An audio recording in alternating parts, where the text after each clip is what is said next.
Mr. Governor, fellow Toastmasters, thank you for indulging me today, because I have a message to bring to you, and it's this. If someone had to tell your life story tomorrow, would they get it right?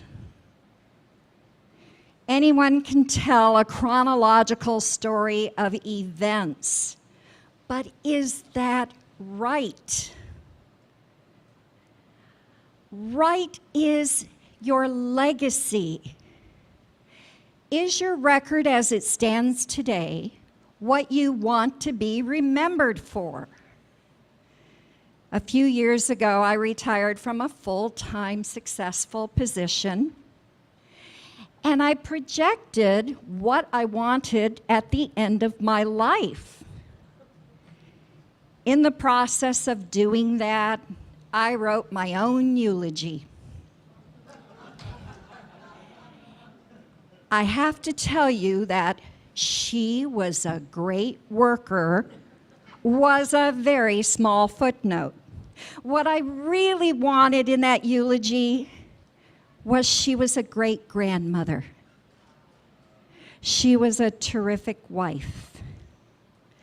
I wanted an empty spot where I had been when I go.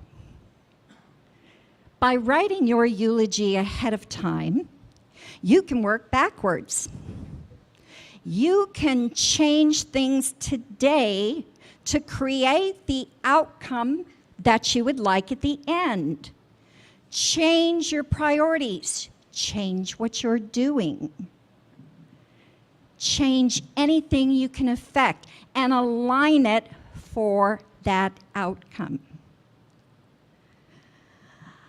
I recently looked at that very intently. There are things in my life that need change. I know, not in your life, just in mine. We recently returned from 1 month in Spain and Portugal, and like any interesting trip, I met new food. Now I'm sort of fussy about what I eat, and I had to evaluate, do I try something new, or do I stick with my known preferences? What about you? When was the last time you purposely changed something? It doesn't have to be big.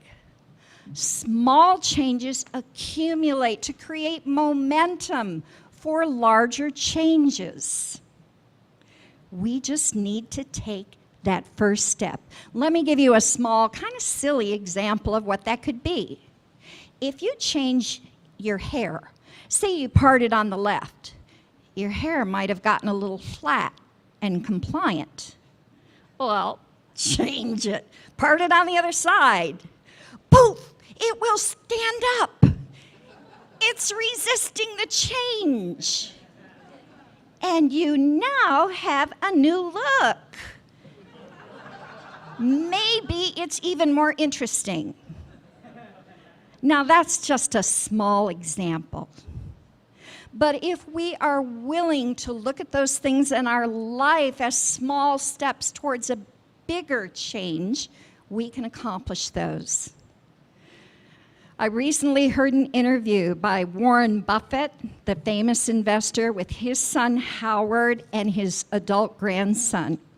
And Howard has written a book, you might have seen it, 40 Chances. 40 Chances, what Howard has analyzed that we have in life to create significant change. But by the time we realize that, we have squandered over half of those opportunities. The key is in realizing we have a few more and to grab a hold of them. Well, the way that we do that is by taking a fearless self-inventory. Who am I? What am I doing? What do I need to be doing? We need to be prepared to take bigger risk. And when we do that, we line ourselves up for more things that we can put on that end eulogy. Our groups and our organizations need our leadership now. Our groups keep repeating the past over and over again. They are afraid to step out and do new and fresh things, and they keep doing what they know how to do. They need for you to lead them in something new.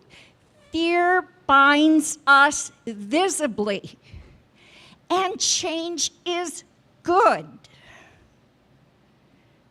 I know this, that we need to change to stay current in our world, that we need to be current, to be relevant, and that we need to be relevant to live life fully. Unless I am completely wrong, you are here today because you want to be relevant. Change can be good. It can be fun. Part your hair on the other side.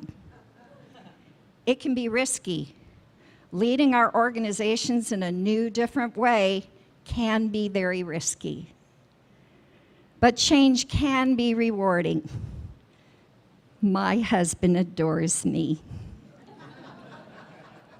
I just hope that I have a few more chances, that I haven't squandered all of them, because there are some foods I need to try. What about you? Will your eulogy be right, or do you need to make some changes? Mr. Governor. Thank you, Luann. Woo! What a rousing speech. Yeah. We look forward.